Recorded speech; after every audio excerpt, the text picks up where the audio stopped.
So we all know the terrible statistics about New Year's resolutions, right? Over 90% of us are going to give up on our New Year's resolution by February 1st, and by March 1st, 99% of us will have given up. So why are New Year's resolutions so hard to keep? And what can we do instead? So the reason New Year's resolutions are hard to keep, that one's easy, right? They're hard. If it was easy, we'd all keep our New Year's resolutions. So why are they hard? Most of us are relying on motivation and willpower, and those are resources in very limited supply for most of us. We're using our motivation, we're using our willpower in our careers, in our families, in other aspects of our lives. And to introduce another area, the tank just runs dry. We just have so much of that. So what can we do instead? Research shows that there's three main things that we can do. And the first one is to build a new identity. So my New Year's resolution this year is going to be to lose 10 pounds. And I suspect I have some company in my audience, folks that would like to lose 10 pounds as well, right? And it's not as easy as it sounds. So what do I need to do differently? I need to think differently. One of my challenges is I tend to eat after 8 p.m. If I could cut that out, I'm 100% convinced I would lose that 10 pounds. So why don't I do that, right? I could just use willpower, and probably for a couple of weeks it's going to work, but I bet by January 31st, I'm going to be in that 90% crowd. So first thing I need to do is I need to think of my identity. I am a healthy person. I eat in a healthy way during the day and also after 8 p.m. Also, frankly, I use eating in the evening as a way to relax. So I need to think of other ways to relax. So the first one is identity. I need to think of myself as a healthy eater, both during the day and in the evening. And related to that is, how do you pick up a new habit? There's a great book by James Clear that's called Atomic Habits. And I've successfully implemented this in other parts of my life.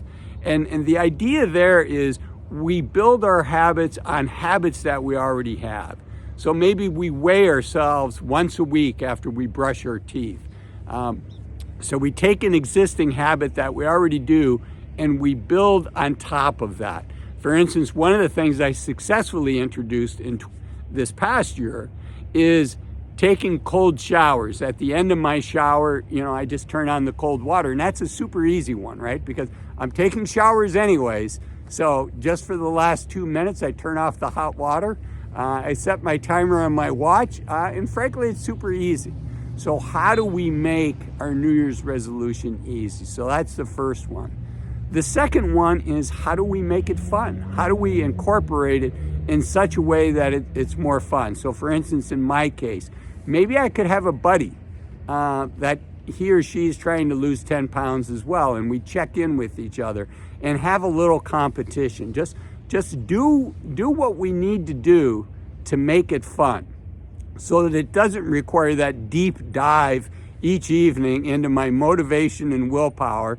And for a lot of us in the evening, that's when we're at our weakest. So how can I avoid having to dig into my motivation and instead dig into my camaraderie with my friends and think, hey, I've got this friendly competition going on with my friend. So that's number two.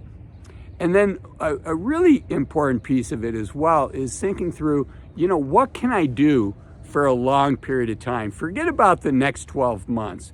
What can I do over time? What can I see myself doing 5 years from now, 10 years from now? And when I turned 50, I was successful at losing weight, and I kept that off until the pandemic. So a good solid 7 years, I was able to keep that out. So really asking yourselves, what can I do for the long term, and how can I incorporate that into my life? Which is why the fun aspect of everything is so important.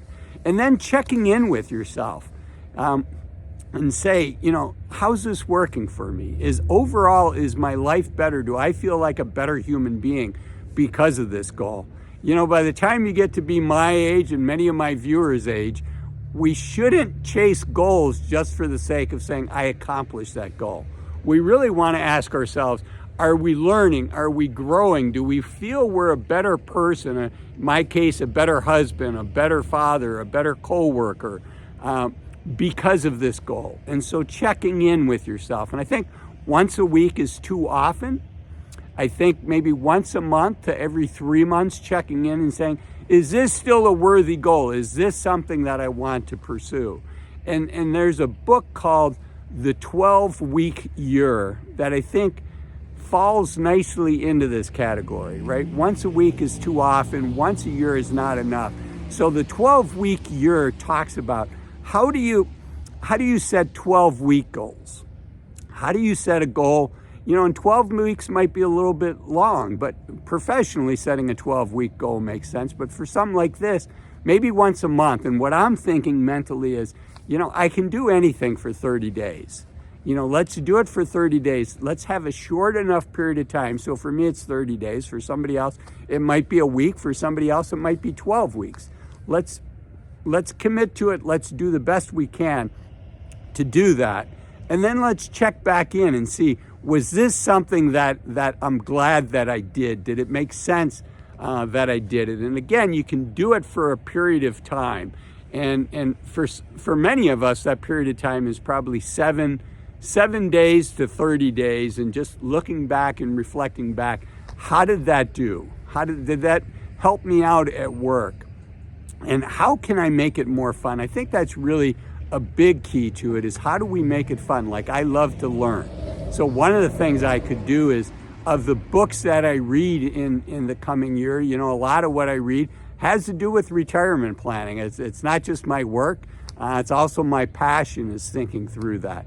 Also, I consider myself a student of behavioral finance. So the mistakes that we all are prone to make as human beings when it comes to our investments. And then also personal productivity. I love trying to get as much done in my day, but I also need to invest some time. I need to invest energy in reading about eating in as healthy of a way as I can. I'm vegan, you know, so what are some ways that vegans can do that? And what are some recipes I can try? So I need to invest the time to make it more enjoyable, more fun for myself so that I can do it. And then what can I do over a long period of time?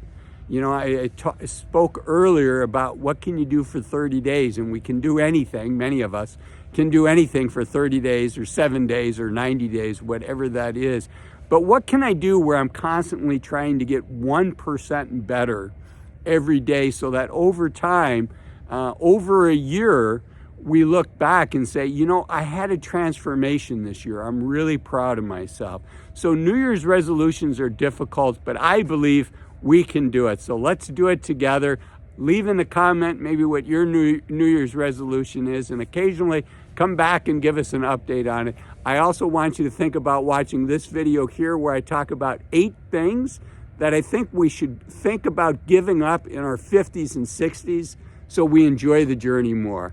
I'll see you in that video. Thanks for watching this one. Bye-bye.